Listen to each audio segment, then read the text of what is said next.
and a house and everything else, and I had to support all that. So I think you could understand that anxious would be a pretty accurate description of how I felt at that time. And then when I talked with people, though, my anxiety was evident to them. I showed it, I talked about it, I perseverated about my situation.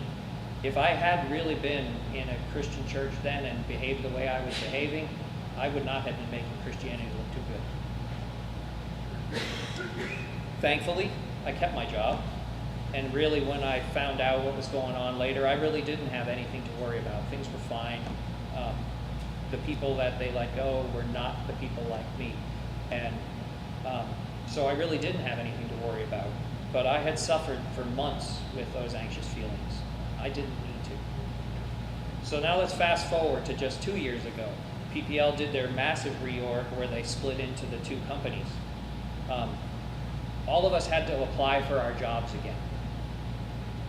Of course, people who were incumbents in any positions had the advantage of getting those jobs, except the group I was in was going away. So there was no job for which I was going to be the incumbent. So I had no advantage for anything in particular. I think you could see externally, and also I wasn't real busy at that particular time too. It was a theme maybe. But you could see externally the circumstances were very, very similar. But inside me, I was very different. I had been a member here for a couple of years by then. I was living the Christian life. I was in the Word, studying the Word, and I was in fellowship with all of you week after week. I knew and I believed God's promises. I knew that my value was based on what God says about me, not about my job, not what happens on the outside. And I knew also that God had given me many gifts that were valuable anywhere. And I had faith that He'd provide for me and my family as He promises. So I could see what was going on in 2014 much more as an opportunity. I wanted to move out of where I was anyway. I didn't fit in there with the management that was there. They didn't value the types of skills I had. So I applied for jobs in other areas that I was going to be a better fit with managers that I respected. And I knew and I trusted that God would put me wherever He wanted me. Wherever I needed to be, that's where I'd end up. So I ended up with a job, but it wasn't a job I really wanted.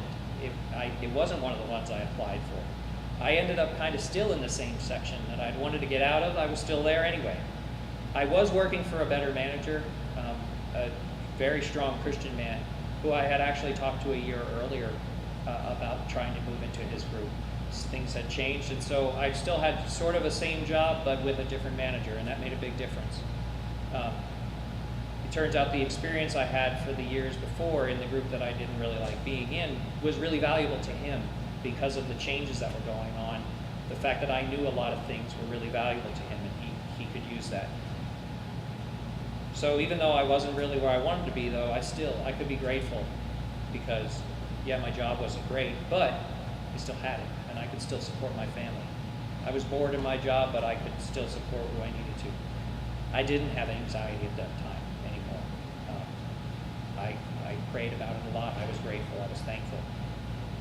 While I was still in that job, which lasted about a year, I looked for other jobs and trusted that if God wanted me to move somewhere else, another company, wherever, He'd put things in motion to make it happen.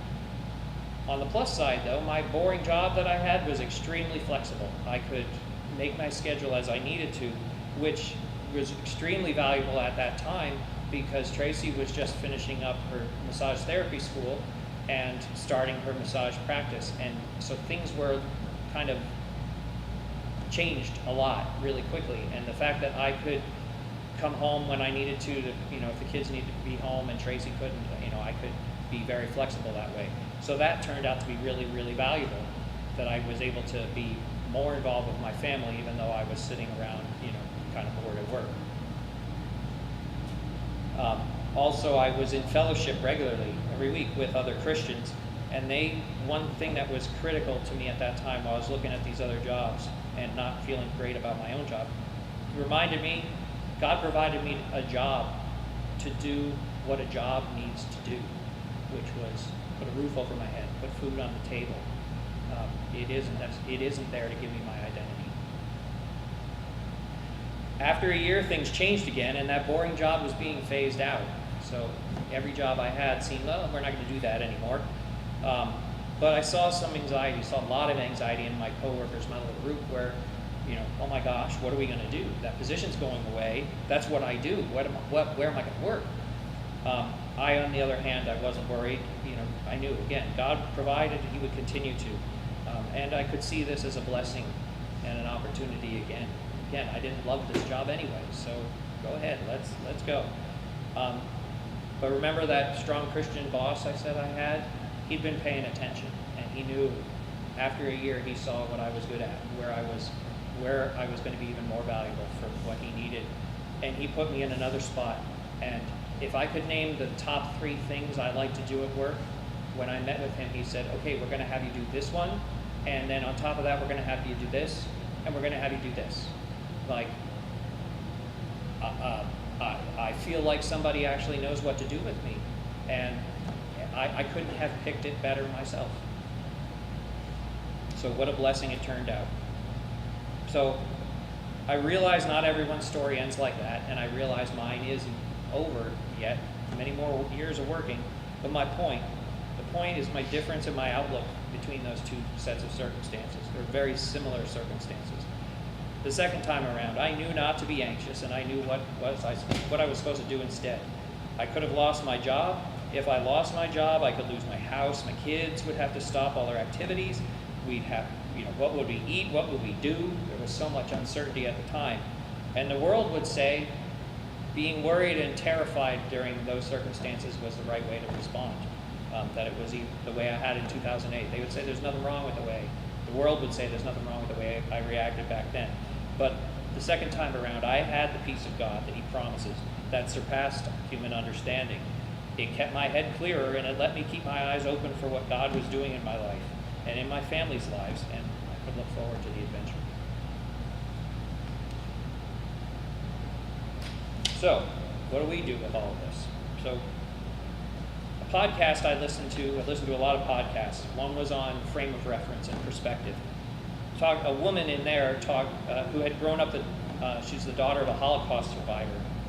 She said that whenever growing up in adolescence, she'd talk of the typical hardships of childhood and adolescence. Her mother would say to her, when your friends and your family have been made into skin lamps, then come and talk to me. There was another one, a man whose father was an immigrant from a war-torn nation, and nothing that happened here seemed to bother this guy, the father. The son being bullied at school, they got their family car, the car windows were smashed. The father would always be like, nothing to worry about, no one's shooting at us, no one's stealing our food. All perspective, where could we be? Our frame of reference needs to be one of knowing what it is we deserve. I think we all know, our sin makes us, we deserve death. But what is it that God gave us? He gave us salvation.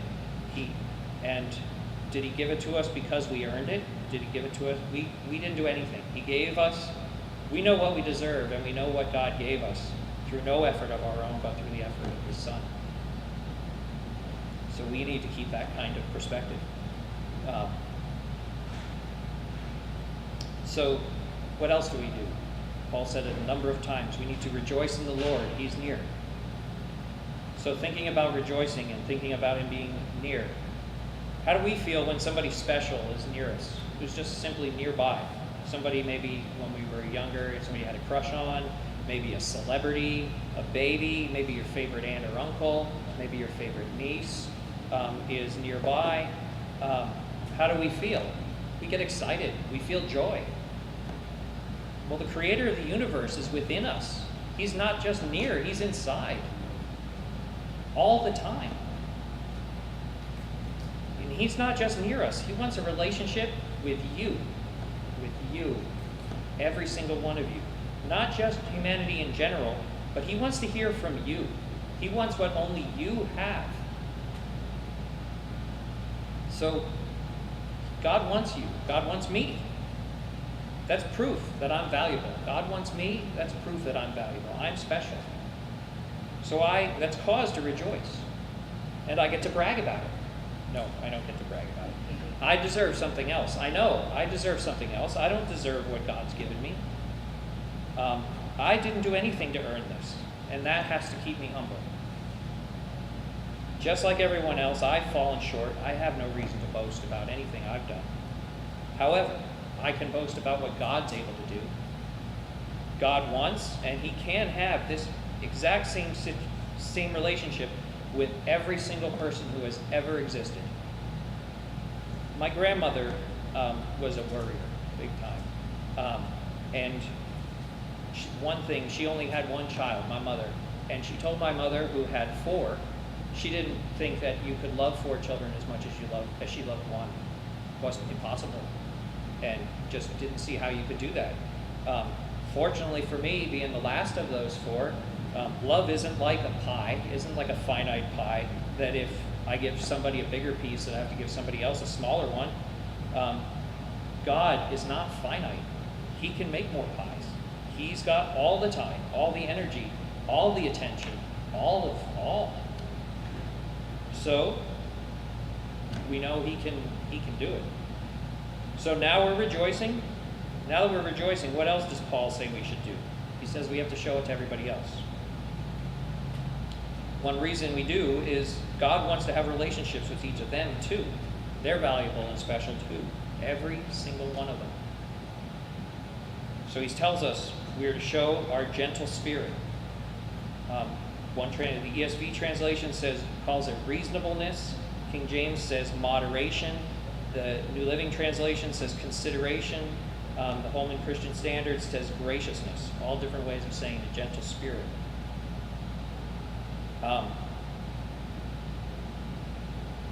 But really, if we're rejoicing about our relationship with God, we understand the right perspective we're in, it should be pretty easy to show our gentle spirit to everybody, shouldn't it?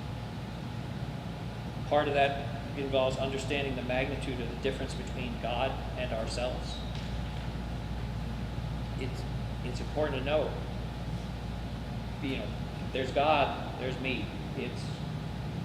There aren't scale. When you're on that scale, there's no scale sensitive enough to measure the difference between me and Mike.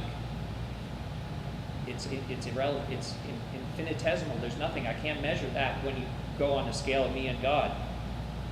Between people I like and people I don't like, there's no way to tell the goodness, how wonderful these people are compared to how I am compared to God.